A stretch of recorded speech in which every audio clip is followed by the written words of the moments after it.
من يهده الله فلا مضل له ومن يضلله فلا هادي له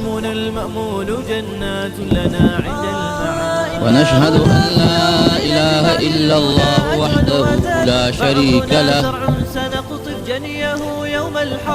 ونشهد أن سيدنا وحبيبنا وشفيعنا وسندنا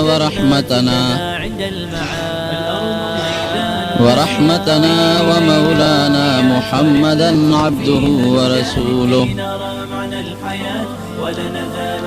أما بعد فأعوذ بالله من الشيطان الرجيم. بسم الله الرحمن الرحيم. هو الذي أرسل رسوله بالهدى ودين الحق ليظهره على الدين كله وكفى بالله شهيدا. دا چې کومه میاشت روانه ده دې ته د ربیع الاول میاشت وایي او زمونږ پښتانه دې ته لومبی خور وایي. په اسلامي تاریخ کې د دې میاشتې ډېر لوی اهمیت دی، لکه چې نبی کریم صلی الله علیه وسلم په دې میاشت کې رب العالمین دې دنیا ته رالیږلی دی او بیا د نبی علیہ السلام مبارک وفات هم په دې میاشت کې شوی دی. چونکې زمونږ دا یو عامه قاعده او رواج شروع دی چې هر یو قوم د خپل مشر تاریخ یاد ساتي. چې زما دا مشر په دې تاریخ پیدا دی او په دې تاریخ وفات دی، په دې تاریخ دا کارنامه وکړه، په دې فلان کی تاریخ دا کارنامه. نو په دې نسبت په دې میاشت کې زموږ علما د نبی کریم صلی الله علیه وسلم د سیرت پاک د هغې د لوی شان، د هغې د اخلاقو، د هغې د مبارک عقیدې او دنیا ته چې نبی علیہ السلام په کوم مقصد الله را لیږلی دی د هغې مقصد بیان کوي. رونو د دواړو جهانو مبارک سردار سید الانبیاء والمرسلین د ټولو پیغمبرانو د ټولو رسولانو سردار دی. فخپل فرمائی انا سید ولد آدم ولا فخرا، زه د ټولو د آدم علیہ السلام د اولاد سردار ما خو زه کبر لوی فخر نکوما. بیدی لواء الحمد یوم القیامة من غیر فخر، د قیامت پر ورځ به د الله د حمد جنډه زما په لاس کې وي. نبی علیہ السلام فرمایي خو یره لوی نه کوم،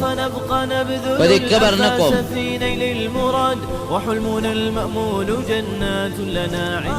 او بلکې یو حدیث پاک کې دا راځي چې آدم علیہ السلام آدم فمن سواه تحت لواء یوم القیامة،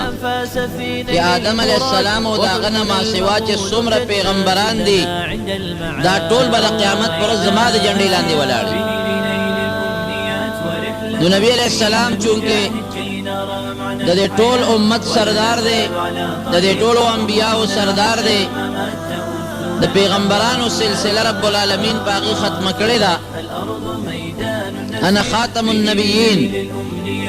لا نبی بعدی، زه د ټولو پیغمبرانو اخیری پیغمبر یم، زمانه پس بل پیغمبر دنیا ته نه راځي. نو رب ذوالجلال نبی علیہ السلام ته یو ډېر لوی شان ورکړی دی.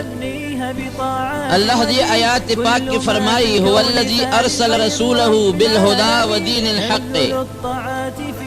چې ما دا خپل پیغمبر په هدایت باندې او په سچ دین رښتونی حق دنیا ته راولېږه لیظهره علی الدین کله. الله ذوالجلال به دغه پیغمبر نه دا کار اخلي چې دا دین حق اسلام به په ټولو دینونو غالب کوي.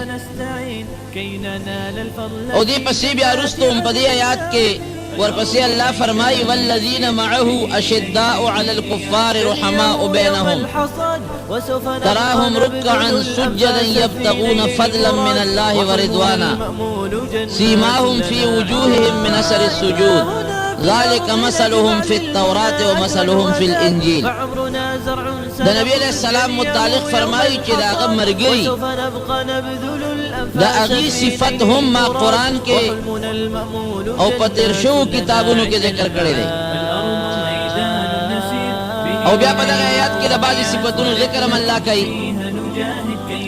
نو د پیغمبر علیه السلام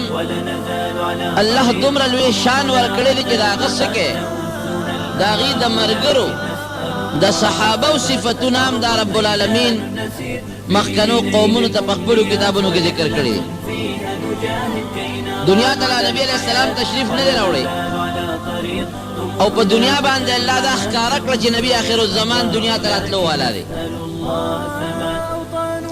د نبی علیه السلام مبارک نیکه د نیکه پلار هاشم د هغه نوم و. دی نوجوان و بلکل ځکه دی د ډېر لږ عمر ډېر لږ وخت کې دی وفات شوی دی. نو عربو کې دا ډېر زیات مهمان نواز و. د نبی علیه السلام د نیکه پلار ډېر مهمان نواز و. قحط چې کله به راغی نو ده به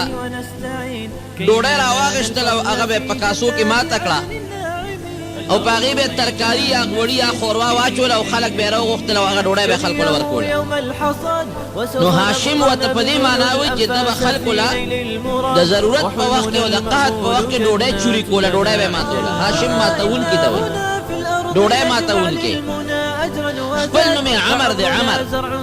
خو چې خلکو له به یې ډوډۍ ماتوله او چوري کوله او ورکوله به یې په دې نسبت ورته هاشم وایي. نوجوان دی لیکن الله پکې داسې صلاحیتونه یې ښودي دي چې دنیا ورته حیرانه وه. د عربو ټوله زندګي خو په تجارت وه ځکه په مکه مکرمه کې نه غله کېدله نه غنم نه جوار نه وربشې نه کجورې. قرآن کې الله ورته وادٍ غیر ذي زرع ویلی دی چې دا هغه علاقه ده چې کوم قابل کاش نه ده فصل پکې نشته. نو دی هاشم یو مشوره وکړله او په هغه مشوره باندې عمل وکړ او د قریشو د عربو دپاره د تجارتي قافلې بندوبست شروع کړ. یو قافله به په اوړي کې تله یخ وطن ته او بله قافله به په ژمي کې ګرم وطن ته تله او د ټولو عربو د قریشو د قبیلو خلک به یې راغونډ کړل د هغې مالونه به یې راغونډ کړل او قافله به یې ولېږله تجارتي. په هغه زمانه کې د قافلو به دا رواج و چې قافله به روانه شوه دې ځای نه مثلا به روانه شوه نو په چارسده کې به یې دمه وکړه خیمې به یې خښې کړې خلکو سره به یې سوداګري وکړه. بیا به ورځ دوه پس روانه شوه نو مثال په طور ناګومان کې به یې دمه وکړه. بیا پېښور کې بیا کوهاټ کې داسې به ورو قافله تله او یو یو ځای کې به یې دمه کوله او خلکو سره به یې تجارت کوه. خو ډاکې ډېرې زیاتې قافله به روغه او سالمه نه شوه رسېدی چې روانه به شوه د شپې به پرې ډاکوان رالل یو ځای کې تش بیابان و صحراګانې به وي حمله به یې پرې وکړه ټول مال به یې لوټ. دې هاشم یو پروګرام شروع کړ. ګوره د نبي علیه السلام نیکه دی هغه صلاحیت پکې الله پیدا کړی دی. داسې یو طریقه یې جوړه کړله چې دې په ټولو قبایلو ګرځېد شامه پورې او داسې د روم د علاقې پورې وفدونه خواره کړل او دې فیصله وکړه چې کومه قافله کوم کلي ته نږدې شي هغه کلي به یې ذمهوار که دا قافله چا لوټ کړه ذمهواري به په هغه کلي. دې یو معاهده وکړه چارسدې ته به قافله روانه شوه که په هره لاره کې به قافله لوټ کړه کوتبانځی مثلا رزړو یا بل کلي تا نه به تپوس کومه چې دا قافله ولې لوټ دا د یو معاهده وکړه او بیا دا فیصله وکړه چې فلانکې ځای پورې قافله لوټ شو نو موږ به یې ذمهوار یو او که دې نه واوړېده نو د شام خلکو تاسو به یې ذمهوار یې که دغې حد نه برید نه واوړېده نو د روم خلکو تاسو به یې ذمهوار یې. دا سفارتي تعلقات چې ورته موږ وایو د یو ملک سفیر او د بل ملک سفیر دا پروګرام یې شروع کړه حالانکې ډېر لږ عمر دی د 1800 کالو دی خو پروردګار ورله دا یو صلاحیت ورکړه او په ډېر لږ وخت کې په عربو کې داسې چرچه وشوه چې هر چا به یادونه وی هاشم هاشم هاشم بس نوم یې مشهور شو یو لیډر ته جوړ شو یو رهنما ته جوړ شو کلي په کلي خبرونه خواره شو. خو پروردگار یې دې تندي کې یو رڼا پیدا کړې هغه رڼا څه وه دې تندي کې رڼا وه هغه دا وه چې نجومیانو کاهنانو به ورته وکتل وایي دا هغه شخصیت دی چې د ده په درېیم پشت کې د ده نه پس په درېیم پشت کې نبي آخر الزمان پیدا کېږي دا پراپیګنډ دې سړي کې چې کوم خوبې دي دغه چې کوم صفات دي د ده زوی نه به بل پیدا کېږي او د هغه د زوی نه به بیا د آخر زمانې پیغمبر پیدا کېږي او خشتوالي چې الله تعالی کوم حسن ورکړی و کوم انداز نو د عربو یو خاندان رئیس داسې نو چې دته پیشکش نه کړي چې هاشمه واده ته نږدې یو ته مهرباني وکړه زما لور سره نکاح وکړه خپل لور ته به نکاح درکړم ده به وینا صبر بل چا به ورته پیشکش وکړه بل به ورته پیشکش کو او عربو کې داسې سردار نو چې هغه به درته دعوت نه ورکو چې ته به خامخا واده کې نوجوان بالغ شوې او زما لور درته په نکاح درکړم تر دې حده پورې تاریخ لیکي چې د روم که بادشاه د روم په هغه زمانه کې داسې و لکه اوس د امریکا ده دوه بادشاه وي دوه یو روم او یو فارس او دواړه به یو بل سره همیشه په ډغره وي دواړه د هغه زمانې سپر طاقتونه یو روم او یو فارس و د روم مشر چې دی نو هغه ته به هرقل وي هرقل دا د روم بادشاه لوی سلطنت و لکه دې زمانه کې چې د امریکې بادشاه وي هغه ته اطلاع ورسېدله هغه په یو تجارتي سفر کې د هاشم سره ملاقات وکړ نجومیانو کاهنانو ورته وویل چې دا صاحبه هغه هلک دی چې د ده په اولاد کې نږدې پشت کې هغه نبي آخر الزمان پیدا کېدو دا هغه سړی دی چې دا پته ورته ولګېدله هغه ورته یو پیغام راولېږه وی ای هاشمه ما اورېدلي دي ډېر هوښیار و بادشاه و د روم ما اورېدلي دي چې ته ډېر جاس سخي یې ما اورېدلي دي چې ته په عربو کې د ډېر لوی عزت خاوند دی زه دا اورم چې تا له تجارتي قافلو دپاره یو ښه سلسله شروع کړه ما ته دا معلومات شوي دي چې ستا قوم ستا ډېر لوی عزت کوي نو ته د یو لوی قوم کشر یې رکوټې عمر دې کم دی خو تا له الله عزت درکړی دی نو زه تا له د روم شهزادګۍ په نکاح درکول غواړم خپله لور تا ته واده کول او په ډېر لوی عزت راشه زما روم علاقې ته زه به تا له خپله لور چې د روم شهزادګۍ ده چې په حسن کې د هغې مثال نشته د دنیا بادشاهان یې خپلو زامنو له غواړي نه ورکوم تا له یې درکوم ته مهرباني وکړه راشه ډېر په عزت به تا ته د خپله لور واده کړم ټول روم کې به ستا د مشرۍ چرچه وشي ځکه چې د روم د بادشاه زوم به شې بیا به تا له ډېر عزت سره قافله رخصت کړم او زه خپل وطن ته دې ځه لیکن هاشم وایي چې دا یې چل دي د هغه دا مقصد و چې زه دا د پیغمبرۍ د نبي علیه السلام دا نسب لږ ځان ته را نږدې کړم او زه خپله لور دا ده ته په نکاح کړم دله ورکړم او زما په اولاد کې بیا نبي آخر الزمان پیدا شي دا یو سوچ او فکر و هاشم به داسې نه کړو مدینه منورې ته لاړ د مدینې منورې په سفر باندې د 25 کالو دی ور عمر یې دومره دغه وخت کې لوی تجارتي سفر کې مدینه منورې ته لاړ هلته کې خلکو سره د مدینې شریفې خلکو سره خپل تعلقات او خپل ضوابط برابر کړل تجارتي خبرې ترې وشولې هلته کې یو جنۍ وه سلما د هغې نوم سلما بنت عمر دا د بنو النجار قبیله بنو النجار یو مشهوره قبیله ده په مدینه منوره کې لکه څنګه چې په مکه مکرمه کې د قریشو مضبوطه قبیله ده هلته بنو النجار مضبوطه قبیله وه د هغې یو جنۍ وه او هغه جنۍ سره د هاشم واده د هغه جنۍ دې خوښ شو او د هغه جنۍ خوښ شو او بس هغې پیغام ورولېږه وایي ډېره ښه خبره ده د هغه جنۍ سره د هاشم واده شو او د واده نه پس څه موده دی په مدینه منوره کې اوسېده څه موده یې تېر کړل په هغه قبیله کې هغه خپله سپرغنۍ کې او بیا د هغې نه اجازت وغوښته چې اوس به زه روان شمه مکې مکرمې ته خپل کلي ته ځمه او چې د هغه کلي نه راووت بس نږدې کلي کې ناجوړه شو وفات شو وفات شو 25 سال 25 کال عمر کې وفات شو لیکن کومه بیبي چې واده یې ورسره کړی و هغې بیبي نه د دې پلار د پیدایش نه پس د نبي علیه السلام مبارک نکاح عبدالمطلب پیدا شو او هغه عبدالمطلب بیا د خپلې مور سره په مدینه منوره کې اوسېده ګوره مخکې نه رب العالمین دا اشارې کوي چې ودرېږه چې یاد له د مدینې منورې جوړه کړه چې نبي علیه السلام بیا وروسته هجرت کوي هجرت مدینې منورې ته نو چې کم از کم د مدینه منوره هغه کلي چې د پیغمبر علیه السلام ماماخیل خو دي کوي ځکه نبي علیه السلام به وایي چې بنو النجار زما ماماخیل دي دا زما د ماما کورنۍ ده او دا مې وجیبه واقع ده په دې لاره باندې دلته یهودیان اوسېدل په دې لاره باندې د یمن یو بادشاه دی تبع د هغه نوم د هغه تېرېده نو مدینې منورې په خوا دې ځای کې دمه وکړه چې دمه یې وکړله نو د خپلو مشرانو ورته ووایي علما چې کوم د سره په قافله کې وي بادشاه سلامت دا خاوره مونږ ته معلومه ده دا څه بل شان خاوره څنګه خوره ده وی هغه نبی آخر الزمان به دې خوره کې هجرت وکړي او دلته به مونږ کتابونو نه معلومه مونږ ته پته لګي چې دا هغه خوره ده نو د پیغمبر علیه السلام د نبی آخر الزمان خو ډېره لویه چرچه لکه اوس چې د عیسی علیه السلام مونږ یو چرچه روانه او رښتیا خبره ده قرآن کې ثابت ده حدیثو کې ثابت ده چې عیسی علیه السلام به د اسمان نه راکوزېږي بادشاهي به کوي دقسې د پیغمبر علیه السلام متعلق یو خبره خوره وه چې د آخر زمانې پیغمبر ان قریب راتلو والا نو دغه بادشاه دا چلو کو چې په مدینه منوره کې یو مکان جوړ ډېر اعلی ښکلی کور یې جوړ او په هغه کور کې د دې خپلې قافلې یو لوی عالم چې ډېر بزرګ او ډېر نیک و هغه عالم یې په هغه کور کې ډېره کوي دا ستا کور دی دا ته به دې کې اوسېږي تا زه پرېږدم مونږ د نزو ته دلته پاتې شه او هغې عالم له یو خط ولید وی دا خط به ځان سره کېدی او که ته مړ کېدې نو دا به خپل زوی ته وصیت کوي چې دا خط ځان سره سنبال کړه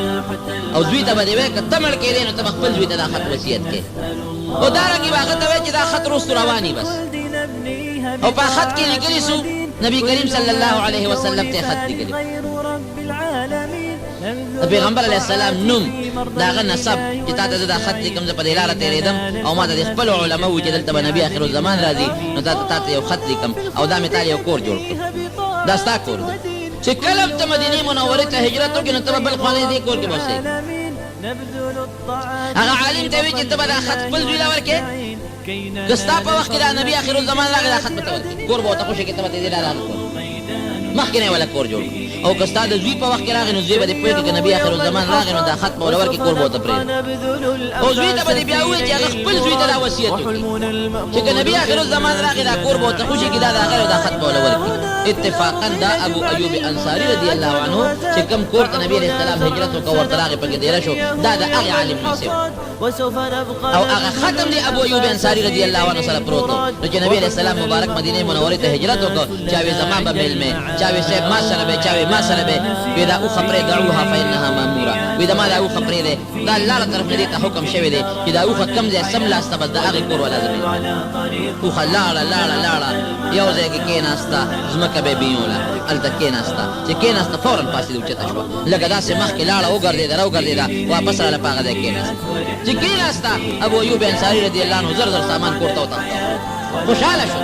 او بیا نبی علیه السلام له هغه خط ورکړه الله رسوله دا ما ته د نیکه نه یو خط دقسې نسبن را روان دی او دا د یو تبع بادشاه یو زمانه کې په دې لار تېرېده دی تاسو ته لیکلی دي هغه خط نبی علیه السلام ته میلاو شو په هغې کې لیکلو چې دا کور ما تاله جوړ کړی او کله چې تا هجرت وکړه دا به ستا کور نو نبي علیه السلام مبارک دا ولې چې د هېچا په احسان ني چې ګنې پردي کور ته نبي علیه السلام راغلی دی یا د چا همسایه دی یا د چا په کور کې دیره دی نبی علیه السلام به وفرمایل یاره وی الله ډېر لوی بادشاه دی الله ماله په هره موقع عزت را کړی دی زه داسې وطن ته راوستم چې زما ماماخیل او نکاح نه ده مدینه منوره دا د نبی علیه السلام ماماخیل ځکه نیا د دې وطن وه نیکې د دې وطن ده نیا د دې وطن وه او بیا عبدالمطلب دا هغې نیا اولاد او دا هغې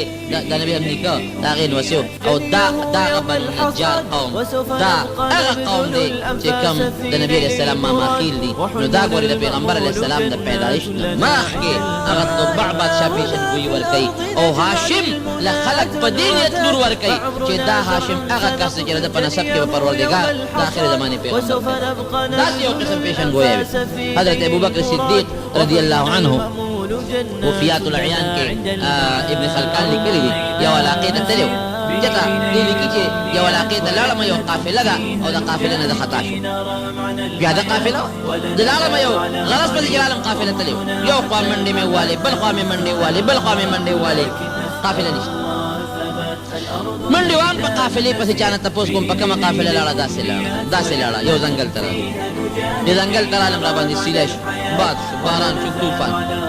شپه را باندې راغله یا خدای اوس دې ځنګل کې چې ته مار نی لړم نی زمری نی شرمخ نی بس کېږي وی پریشان یم یک تنها او دې خو داسې شیبې باران دی او زل زل دی چې خدایا مرمه یو رڼا مې لرې دی کې صحیح وی مې چې دا جوړ د مونږه قافله ده او یو ځای کې خیمه خښې کړي دی اور به بل کړي هغې رڼا پسې منډې ځان مې وروست چې مې وروسته مې وکتله نو هغه یو ډیوه بلیږي او یو آبادي ده قافله نه ده یو آبادي ده چې مې وکتل آبادي ده اوس شپه ده نیمه شپه ده او یو لویه قلعه ده پکې بره ډیوه بلیږي د هغې نه رڼا خېږي بجلی خو وي نه هغه زمانه کې ویرالم او د دروازې خوا کې چې د باران نه ځان بچ دروازه مې وډبولې چې مې وډبولې یو سړی بره ناست په خپله اواز یې راکړ څوک یې چې زه خو مېلمه یم او د قریش او د مکې دا چې نوم به یې واخېسته نو خلکو به یې قدر ځکه مکه خو مخکې نه پکې بیت الله نو د ګیر چاپېر علاقې خلک به ټول بیت الله ته راتلل د حج دپاره نو اوس هم که یو سړی راشي تا ته وایي چې زه د مکې یم نو خلک د مکې د نوم د خاطرې راغلي عزت کوي هغه زمانه کې هم دغه مکې ته به خلک حج ته راتلل عمرې له به راتلل نو ډېر احترام به خلکو د مکې والا کو نو دې همغه وایي چې وروره د مکې د بیت الله د خپل او مېلمه باران والم ګلې والم طوفان والم مهرباني وکړه شپه دا ور راته لري قافله رانه به درته شي زه دې روښه هغه وته وی چې نه مونږ خو د شپې ورته یاره وی ته مهرباني وکړه تاسو مشرین هغه ته وایو زمرما د یخنه نه راځي هغه لاړه خپل مشر ته وی چې دغه یو مېلمه دی کوی چې د مکې او قافلې نه پاتې شي ما ته د دروازه په لو قاله شابه مسافر دی ضرورت ورکړو او دا مسافر د مکې د مکې د خلکو هم ډېر قدر کو احترام کو وی دروازه راته کولو وی چې کولا وکړه مېلمه یخني دي شوی دا ډېره زیاته اور راته بل ګرم کړم ډوډۍ را باندې وخوړه او حتی چې دا هغه محل کې دا چې کومه قلا ده کې چې کوم مشر هغه په خپل راکوشو او زمې ډېر قدر او عزت یو کومه ډوډۍ وخوړه دی وبلیږي ما ته راځي نه ګوري زه ډوډۍ خورم دې ما ته نه ګوري وی هغه څوکیدار ته وی چې مهرباني وکړه د شپې ښه بستر ورکړه او د ځان له کوټه ورکړه چې پکې ویده شي او سار به زما د اجازت نه بغیر به نه ځي هېڅ غم مه کوه مې چې صاحب ما نه قافله تللې ده ما ته خو لار نه را معلومه هېڅ غم مه کوه تا به مونږ نوکران به درکړو تا له به مونږ سورلی بندوبست وکړو تا به مونږ مکې ته رسوو د زمونږ عزتمن مېلمه وی خوشحاله شو وی شپه مې تېره کړه چې سار رڼا شو هغه سړی چې راکوز شو ما ته نیغ نیغ ګوري او ډېر په شوق راته ګوري ښه ډوډۍ ناشته یې راله راکړه او ډېر زیات زما عزت یې وکړو زه دې هغه کې ویم چې دا سړی ما پېژني زما دونه قدر یې وکړه چې دونه به سړی د پلار او د استاد زمونږ کې لکه رالی چې زما څومره عزت کوي او زما څومره قدر کوي ته څوک دی وی خیر چې ما ته وایي مېلمه ته مه شوه راځه مېلمه چې در باندې سیل وکړو مې چې صاحب دا کوم ځای ته زه راغلی یم دا کوم ځای دی وی چې دا خو زمونږ د عیسایي پادري او دا زمونږ ګرجه ده زمونږ عبادتخانه ده عموما هغه زمانه کې چې به کوم غټ پادریان وو نو هغوی به چې د ځنګلو کې یا د غرونو په سمڅو کې په غارونو کې به ناست وو خپل عبادتونه به دا زمونږ ګرجه ده زه عیسایي پادري یم د عیسایانو مشر او دلته کې د مونږ د ګیر چاپې د علاقې د خلک راځي او دلته کې عبادت کوي او زه پکې دی رہی ځنګل وی راځه وی روان شومه یو ځای راته ښیي بل ځای راته ښیي وی یو کوټې ته یې وی چې کوټې ته یې بوتلمه هغه کوټه کې درې بوتان دي د کاڼي وی زه ورته مخامخ ودرولم چې دې ته ګوره وی چې ما هغه بوتانو ته وکتل نو په دې زړه کې وایم چې ابوبکر خوب یې نه او که ویښه ده وی ځکه چې ښي طرف ته کوم بوت هغه زما بلکل زما ډیزاین دی او زما نقشه او هغوی خاندي اوس او وی چې کوم منځ کې بوت و نو دا زمونږ په کلي کې یو هلک دی چې د هغه نوم محمد دی صلی الله علیه وسلم دا خو له نبي علیه السلام د نبوت دعوه نه ده که ډېره مخکنۍ خبره ده دا د هغه بوت دی د هغه شکل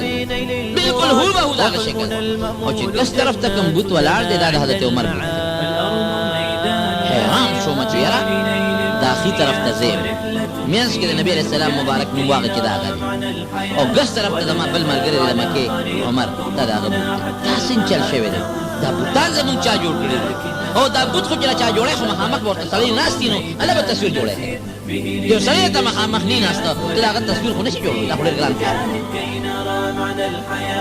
وی زه ځان ته هم ګورم لاسونو ته هم ګورم او د خپل بوت ته هم ګورم وی هغه سړی ما ته وایي چې سوچ مه کوه وی بیا چې زه ویښې یم که ودې یم وی ویښې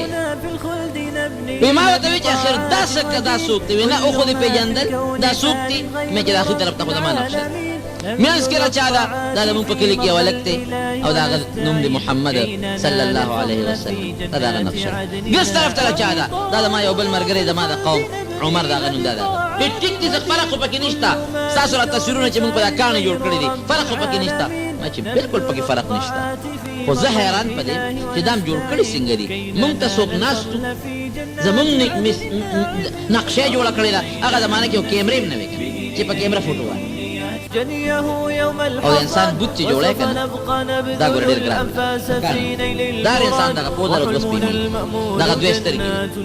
او دغه خولې ده دا خو د ټولو خلکو دي خو د چا سترګې لږې غټې د چا وړې دي په دې فرق راځي د چا پوزه لږه غټه ده د چا وړه ده په دې فرق راځي د چا رنګ لږ تور دي سور دي سپین دي په دې فرق راځي د چا مخ لږ غونډې دی د چا اوږد دی په دې فرق راځي نور خو همدغه یو دوه سترګې دي او دوه سپېمې دي او دغه یو خوله ده او دوه غوږونه دي او دغه مخ دی بل څه فرق خو پکې نشته نو چې کله چا بوت جوړی لږه غوندې پوزه یې وله غټه جوړه کړه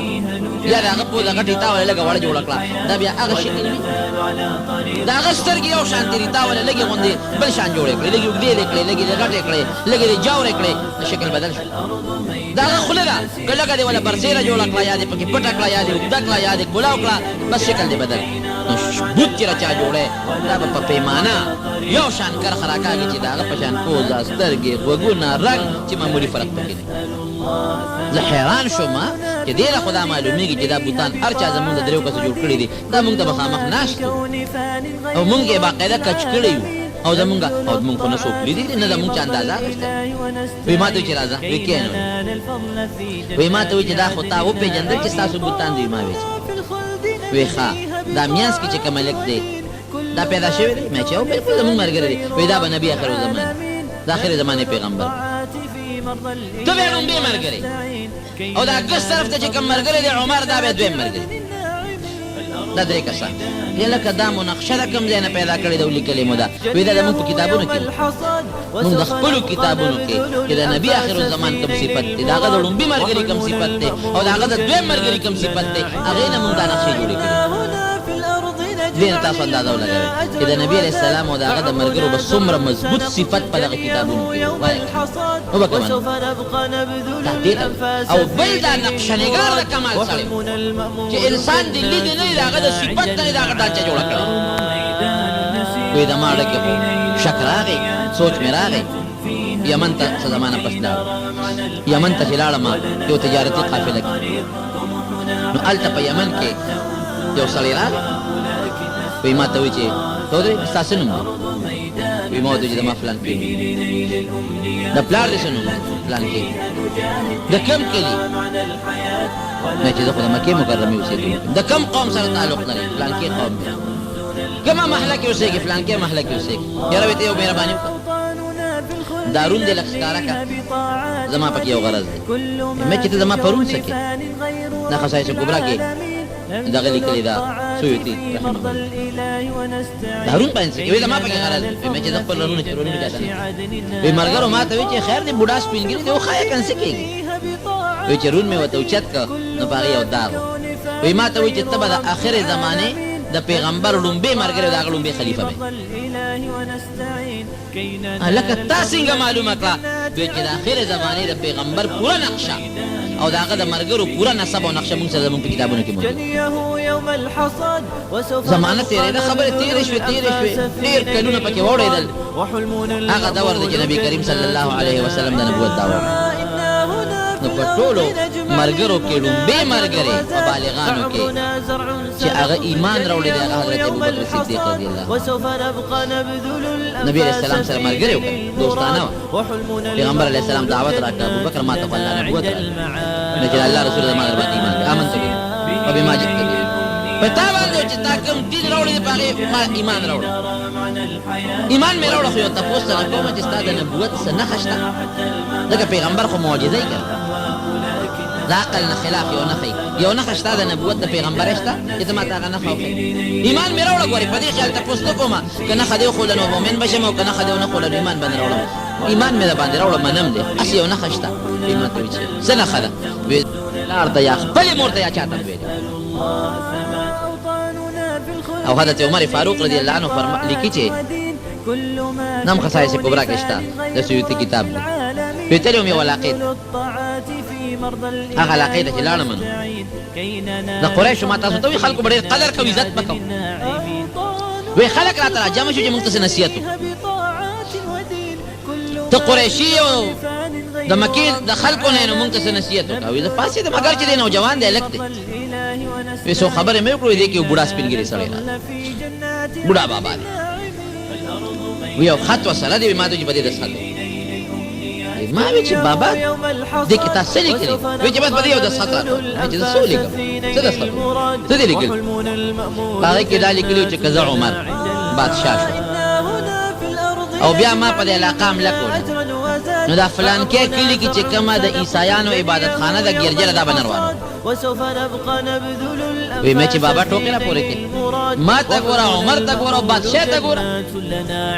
عرب لا چاله بچي ورکې عرب قبایلی خلک جميع مشر کم دی بل به ومني او بیا زما بادشاہ کېدل او په علاقه باندې حمله کول او ګرجې روانول کاکا ټوکې را پورې وی ما ته وی چې نه کړ ته ما ته دا لیکل مې چې بابا ته لیوانې که زه دروغ نه ښکارم زه به څنګه عربو بادشاه شم په دې علاقو به حملې کوم وایي ستا غرض سره خو ما نه دا دسخط وایي خلکو راته وایي چې د بوډا بابا دی د عیسایانو مشر وایي ما دسخط وکړ بس زمانه تېره شوه کلونه تېر شوه خبره ته یېره ده راغی د نبی کریم صلی الله علیه وسلم زمانه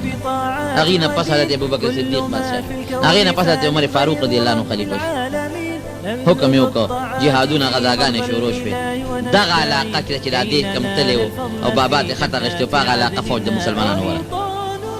چې فوج ورغی په دې ګرجه ورغلی دا ګرجه روانه و بابا بوډا سپین ګیری دی روز یې په دې سترګو راویزان دي څه کوې بچو موږ بابا ستا دا ګرجه روانه وی پام کوې دې له ګوتې یو نسې ولې وی ستاسو امیرالمؤمنین ما له خط راکړی ما له لیکل راکړي لیکل وښایه چې وی قول د عمر دسخط دی رضی الله عنه چې دا به نه روان وی دا ما له لیکل راکړي ستاسو بادشاه څنګه ها عمر خو موږ ته وایي چې ګیروانې کې ګرجې او تا له لیکل درکوي فورا یې دغه ځای نه بابا دا خط راکړي دا مونږ هغه ته ښایو چې دا هغه دسخط دی او که د هغه دسخط نه دی وی وښایه ورته استازي له هغه خط ورکړو مدینې منورې ته یې راولېږه حضرت عمر فاروق رضی الله عنه دغسې صاحب ته مونږ ته حکم کې چې دا روانه کړه او هغه له د بابا له د بوډا سپین ګیري د زمانو دی هغه له د خط ورکړی دی وی دا بابا راوله بابا یې ورته حاضر کړه بوډا بابا دسخط خو زما دی خو دا درنه تپوس کوم چې دا کله ما کړی دی وی دا صاحب ته پخوانۍ زمانه کې چې ته کلونه مخکې زمونږ علاقې ته راغلی دا هلک وی او تا نه ما دا لیکل اخېستی بابا بالکل ټیک ما ته یاد شو خو دا تپوس ته نه کوم چې تا ته هغه وخت کې څه پته لګېده چې زه به بادشاه کېږم او د علاقې به روان وي چې تا کله خبرې شروع کړې ستا اواز مې وپېژند ما بیا خپل کتاب راواغېست هغې ته به مې کتل او تا ته به مې کتل زمونږ په کتابونو کې د آخرې زمانې د پیغمبر چې کوم دویم خلیفه و هغه ته وې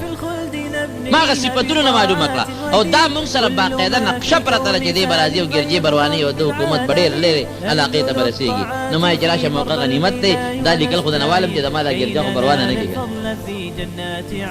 دومره بهتر صفتونه والذین معه اشداء علی الکفار رحماء بینهم تراهم ركعا سجدا يبتغون فضلا من الله ورضوانا سيماهم في وجوههم من اثر السجود ذلك مثلهم في التوراة ومثلهم في الانجيل دا صفتونه د مرګرو د نبی کریم صلی الله علیه وسلم دا په پخوانو کتابونو د نبی علیہ السلام مبارک وصف پرېږده د هغه د مرګرو صفت دا پوره تفصیل پروت دی نقشه پرته ده په تېرو شوو کتابونو کې ستا د امت نقشه پرته ده ستا د پیغمبر علیه السلام د کلي د هغه د هجرت د هغه د مبارک شکل د هغه د قوم د هغه د نسب پوره نقشه په پخوانو کتابونو کې پرته ده یهودیانو سره قرآن حکیم کې الله فرمایي فلما جاءهم ما عرفوا کفروا به هغه پیغمبر کې دي پېژنده وكانوا من قبل يستفتحون على الذين كفروا مخکې چې به د دې یهودیانو جګړه چا سره راله نو څه به یې وي د آخرې زمانې پیغمبر راتلو والا دی که خیر او پیدا کېږي به مونږ به د هغه مرسته کوو او تاسو له شکست به در کوو خو چې هغه پیغمبر راغی ویې پېژن چې دا د آخرې زمانې پیغمبر دی ظالمانو بیا هم پې کفر وکړو عبدالله ابن سلام نه چا تپوس وکړو وی قرآن حکیم کې خو الله فرمایي یعرفونه کما یعرفون ابناء چې د یهودیانو ته د نبي آخر الزمان داسې معلوم دی داسې پېژني لکه خپل بچي چې پېژني خپل بچي خو دوی ته معلوم دی نماز ویلی قرآن کې الله داسې پېژني لکه خپل بچي چې پېژني دا رښتیا ده او ته څه وایي وی نه داسې نه ده وی په خپل بچي کې هم شک شته او د آخرې زمانې په پیغمبر کې هم شک نشته بچي کې هم شک شته څه پته لګي زه وایم زما بچی دی مور مې چې ښځې مې چې ته غلطي کړي زه څه خبر زه خو ظاهر کې هم زما بچی دی زما د ښځې زوی دی که ښځې مې چا سره چېرته غلطي کړي او دا بچي د بل چا نه پیدا نو خپل بچي کې مې شک شته او په نبي کریم صلی الله علیه وسلم کې مې شک نشته دا راته بالیقین معلوم دی چې دا د آخر زمانې رښتینی پیغمبر دی ومبشرا برسول يأتي من بعد اسمه احمد. عیسی علیہ السلام زیر ورکړی دی د زمانه پس به بل پیغمبر راځي احمد به د هغه نوم وي. ټول وایي الحمدلله. دا زموږ د پیغمبر شان دی، دا زموږ عزت دی،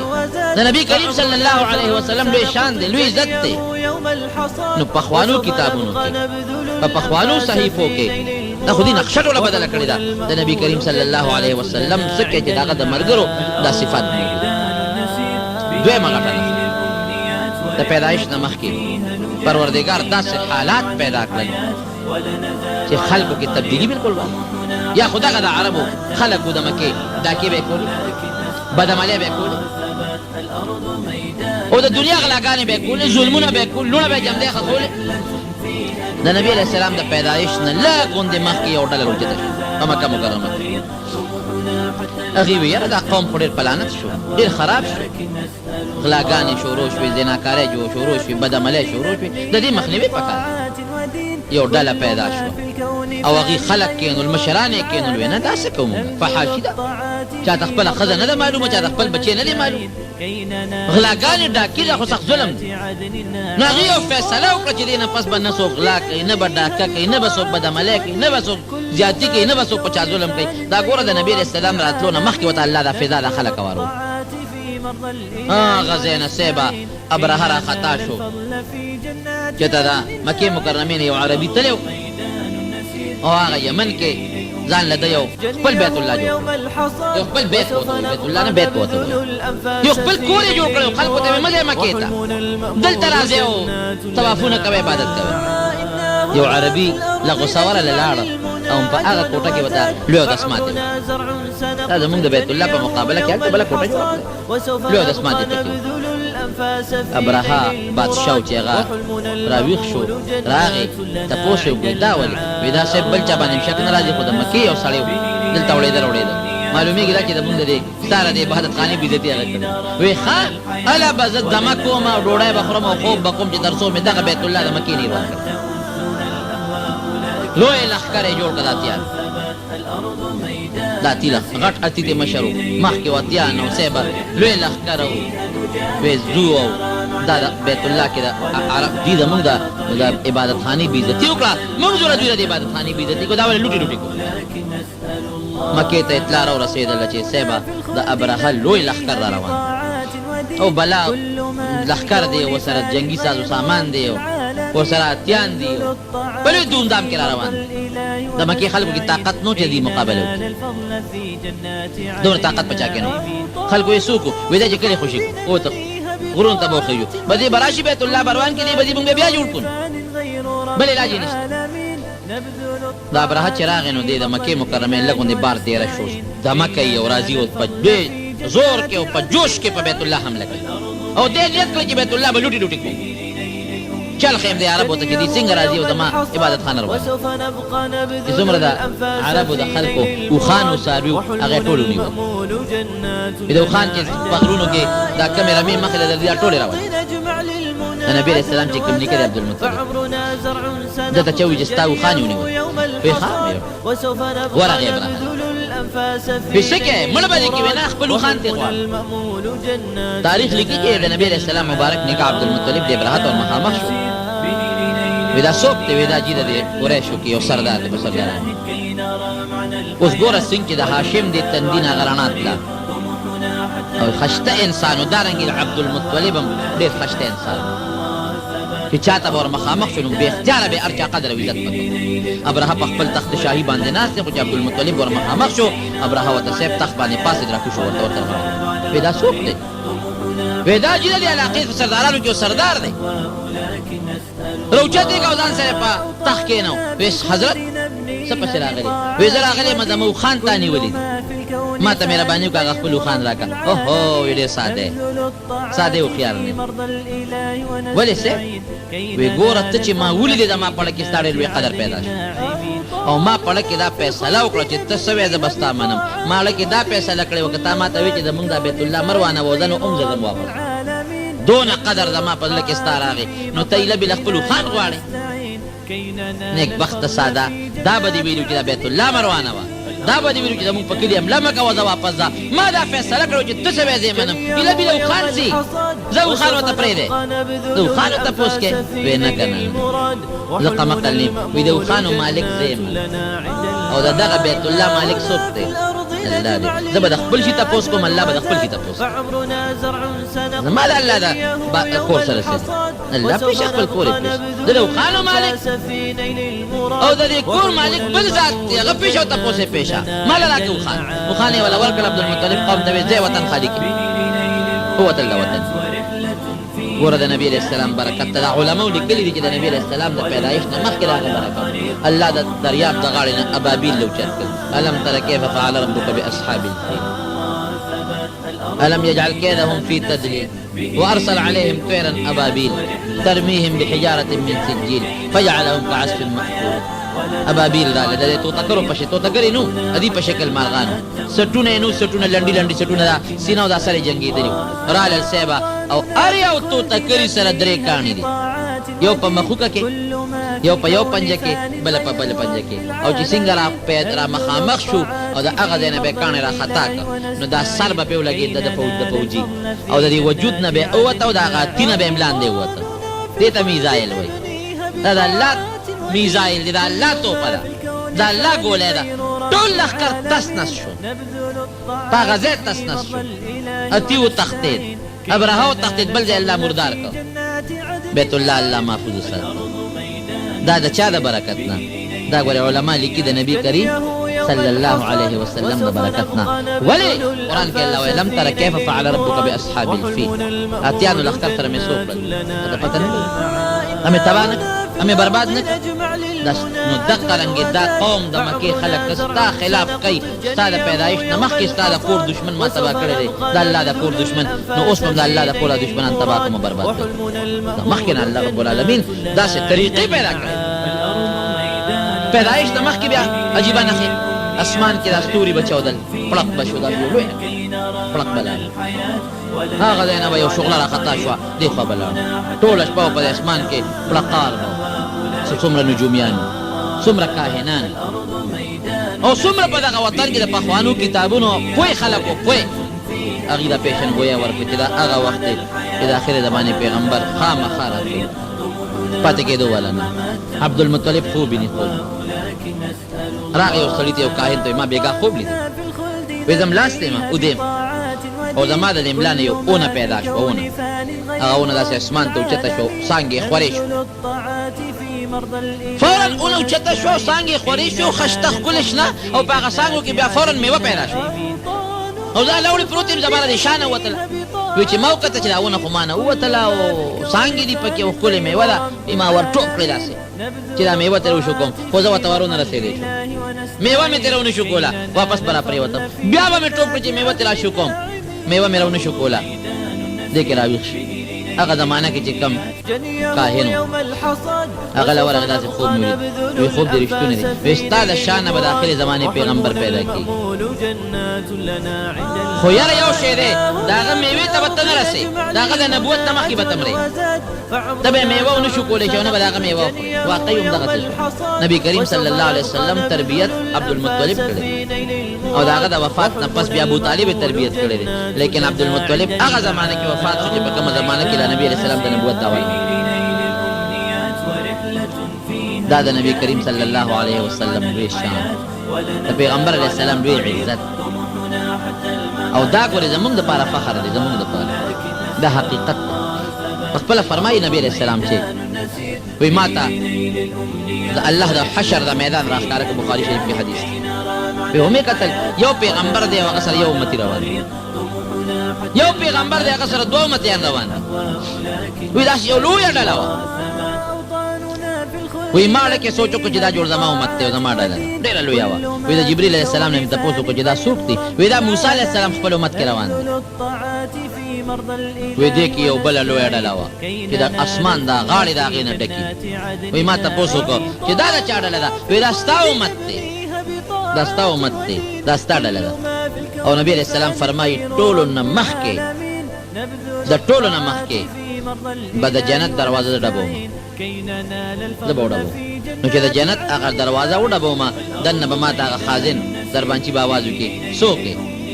زبه وې چې د فلان کې وې خبي کو مرتو ستا متعلق ما ته حکم شوی دی چې دې راشي نو دروازه به کولاوي د نمخ کې بر جنت دروازه چاته هم نه کولاوي چې ما ته دروازه کولاو شي ګوره نبی عليه السلام فرمایي نحن الاخرون الاولون يوم القيامه اخر کې راغلیو او د قیامت پر ورځ جنت ته به د ټولو نمخ کې نبی عليه السلام او دغه امت زیګوره ابراهيم عليه السلام او دغه امت نوح عليه السلام او آدم عليه السلام او دغه امت به ال داخليږي چې نبی عليه السلام سره د خپل جنتیانو امت مرګرو رب العالمین جنت ته داخل کړي ټول وای الحمدلله خدای پاک دې مو دغه ډله کې شمار کړي حلوی عزت دې زموږ لپاره لوی عصمت یو نیکی چې بچاو کړو یو په یو بوا استاد نبی عليه السلام د برکت نه چې یو نیکیو کې یو په لسه د الله حساب بلکې یو په وسه د الله حساب چې څنګه اخلاص زیات دی بلکې دا غي نه زیات د الله دی دا د نبی عليه السلام برکت دی ګناه چې بچاو کړ بنی اسرائیلو کې په دغه دروازه د پاسه بچ سار راغلی لیکلي به درش پیدا ګناه کړی په دغه دروازه به لیکل زمون ګناه کوو کو پټه چاته پته نه ده دا الله پرده نه پمو بالکل پټه ګناه او چې توبه وسله پروردگار به ته معاف دا ټول برکات دي د نبی کریم صلی الله علیه وسلم دا عظیم پیغمبر عظیم شخصیت الله پیدا کړ مونږ دغه امتیان الله پیدا کړ او دا حقیقت چې مونږ الله ته دا درخواست نو کړی چې الله مونږ د اخر زمانه د پیغمبر امتیان جوړ کړ دا رب العالمین خپل فضل او کرم دی الحمدلله دا غي فضل اوس به مونږ سکو مونږ په تاسو قصو صبر نکو مونږ بداوایو چې دغه عظیم پیغمبر مونږ له الله راکو دغه عظیم پیغمبر د برکت نه الله مونږ ته هدایت نصیب کو دومره هدایت چې په مخدت مکه چاته نه نصیب شوی وګوره حجتم په مونږ ډیرو چته د مونږ خلاف څه مطلب د قیامت پر ورځ به څنګه مونږ له فایده لري زیاته هغه مرز مونږ به تاسو مضبوط کی سره د دې نه چې دومره عظیم پیغمبر ما درکړو داغه حالات درته رسیدلی داغه عقاید داغه اخلاق داغه اعمال تاسو کړی چې داسې مونږ نشو چې د قیامت پر ورځ داغه خپل پیغمبر مخې ته مونږ مختورن شو رسوا شو ذلیل شو الله دې دین اوساتي کوم دین چې نبی کریم صلی الله علیه وسلم وروړي داغه مونږ پابندي داغه مونږ تابعداري او دغه کې ستاد دې دنیا هم ګټه ده او د آخرت هم پکې ګټه او کله نبی علیہ السلام د دین مخالفت دی وکړه دا غي بي عزت دی وکړه د دې دنیا د هم تاوان دی او د هغه دنیا د هم تاوان هغه خو دې دی خو د دنیا هم تاوان ورونو یو مهربان یو سیز باندې پیغمبر علیہ السلام ډېر خپه کېده او الله په ډېر خپه کېږي دا غي ګورې لخيار وساتي دا غدا فحاشي بربنټوب دا الله ډېر الله فرمایي حدیث قدسی دی نبی علیہ السلام وی چې الله وی چې زمانه غیرتی ذات بل نشته الله وی او زما دومره غیرت دی الله وی دا حدیث قدسی دی لکه یو انسان خزا یا دا غلور خدای دی نه کی الله دې مسلمان اوساتي بدعملیو کی نو دا پلار او دا خاون به دغه لور او دا خزا جمع دی پرې غیرت راغی کنه او زما لور زما خور زما خزا خدای دې اوساتي مسلمان الله وی دقرنګ زما بندا زما مخلوق کاغه نارینه دی او کزانه نه دی چې هغه بدعملی کوي مال په د دینه زیات غیرت راځي کوم غیرت تعالی په خپل خور او په خپل دا ګوریا الله نه ما سي دا زیات غیرتی بل څه نشته حدیث الفاظ دی حدیث قدسی دی تعالی چې وسنګ په خپل حیا غیرت راځي دا رنګ دی مسلمان السلیو دی مسلمان خزي بلکې دا عام انسان سړی او خزي په دغه عزت باندې الله وی مال ډېر فحاجد الله ډېر او د رسول الله مبارک ډېر حیا یا الحیا نصف الايمان حیا د انسان ایمان دی ایمان نیم ایمان دی حیا لوی شعبه د ایمان د حیا شعبة من الايمان لوی امام بخاری رحمت الله علیه حدیث وروړي عظیمه شعبه ده د ایمان لوی څنګه د ایمان حیا او نن زمون مخلوق خدا امت ګورې د بے حیا طرف ته روان تاسو ورشو ګورې پیرات کې مون خپایو بالکل په خپایو امریکا ظلم کوي الله دې امریکا تباہ کړي الله دې مسلمانانو د عراق او د فلسطین برستو ولې تباہ شولا د فحاشا ده د بے حیا ده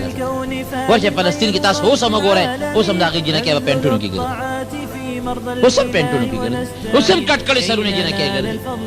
اوس هم هغه کې حیا نشته الله را نیولې دی ګورئ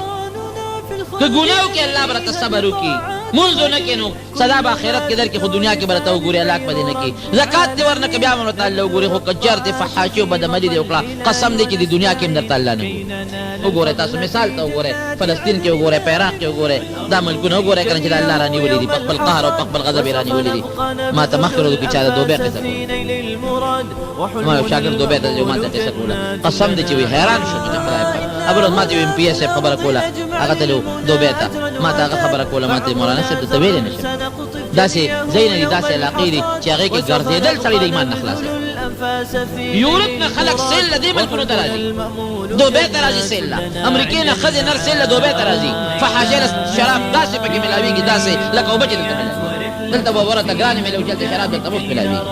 اسان درته ملاوېږي، پابندي پر باندې نشته. بدعملي او فحاشي چې څوک داسې کولو په دې میدان کې کوي پتې نه لګي، سبا به دا قوم الله راونیسي. زه وایم خدایه پاکه امریکا تباه د امریکا ساتلې سره ده، د هم دې نه ساتلې ده چې دا فحش او بدعمله خلکو له الله په دغه امریکې ظالم په لاس سزا ورکړي. هوښیار پلار هغې چې 2 بجې په جنګ شي، د پردي بچي له ډب ورکوي که خپل له ډب ورکوي؟ ووایه که خپل پردي له چې ډب ورکوي، خو دا قمقل پلار دی. هغه پلار هوښیار دی چې د خپل بچي له څپېړه ورکوي چې ته بچې روانېولې کوې. نو دا مسلمان د الله نږدې دی، دی خپل دی، هغه پردی دی، هغه له خو آخرت د ډمبرو لرګی دی، آخرت کې به ورسره ګوري. خو دا مسلمان چې بدعملي کوي، فحاشي کوي که نه، الله په دا دنیا کې رانیسي او ذلیله کوي، شرموي. نو خدای زموږ دا وطن د بې حیایۍ نه ګورې وساتي. زه یارېږم ډېر، یو سیلاب د بې حیایۍ را روان دی، پته نه لګي. په نیکرو کې جنکۍ فټبالونه کوي، په نیکرو کې جنکۍ کرکټ کوي، په نیکرو کې جنکۍ ریس کوي د هلکانو سره مخلوطه. بله په ګوجرانواله کې څه شو؟ ګوجرانواله کې هلکانو جنکۍ په نیکرو کې یو بل سره منډه وایي. بیا د هغه علما راپاسي او د هغې مقابله کوي، د هغې خلاف کوي. حکومت په هغه ملیانو باندې ګولی وري. ملا صاحب دا څه کار دی چې څوک څه کوي نو کوي به؟ دا ملک د مسلمان دی او که د کافر دی؟ اسې تاسو راته پوښ کوم، تاسو به چېرته اورېدلي پاکستان هندوستان ملک دی چې په انډیا کې د هلکانو جینکو دغسې بربنډ منډې والي؟ هلته به نه اورېدل. بس وګورئ په اسرائیلو کې یهودیان دي، د هغې چې ته د کرکټ میچ هم لیدل، د ښځو خو څه کوي، د هلکانو هم لیدل. جاپان وي ترقي کو ترقي به نه کوي، کرکټ پکې شته، فټبال پکې شته، هاکي پکې شته. نو خو په قهر د خدای خدای ملک د مسلمان، نوم د مسلمان، زه مسلمان یم، ملک مې د مسلمان. او بیا غیرت زما د مسلمانۍ نشته، اسلامي غیرت زما نشته. دا سوداد نه نه ما په اسلام دی کې هم دا خبره وکړه، دا دلته چېرته کم از کم حیا او عزت دا د مسلمان خو خپل دی که نه. ما نن هم دا خبره وکړه، زه مسلمان یم، زما اسلامي خپل غیرت شکر دی شته دی. زه مسلمان یم، زما خپل ثقافت شته که نه. زه مسلمان یم، زما خپل حیا شته که نه. او د اسلام نه ما سوا د انسان ذهنیت او د انسان عقل دا مني چې د ما لور خور د بربنډه د هلکانو سره یو ځای ریس وکړي او منډې دې د حیا څه شو د انسان؟ صدر صاحب وایي خیر دی که په نیکر کې ګرځي، وایي ته سترګې پټې کړه، افسوس نه ته سترګې پټې کړه. بل پکې لا وایي حج کې چې جینکۍ او هلکان خدای دې تباه کړه، د دې منډو د حج سره تشبیه ورکړې. حج کې دې لپاره ګرځي، عمره کې دې لپاره ګرځي، بربنډ دوړونه پکې کوي، هلته خدای ته جاړي،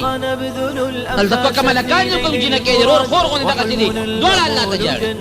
هغه منډې بربنډ ته وایي دا د حج په شان دي، حج کې داسې دي، دا هم داسې دي. په دې امت څه وشو، په دې قوم څه وشو، په دې وطن څه وشو؟ د فحاشۍ او د بېدینۍ او سیلاب قسم په الله را روان دی. او زه په دغه یارېږم که دا سیلاب راغی، په دې مونځ به دې خدای پرې نه دي،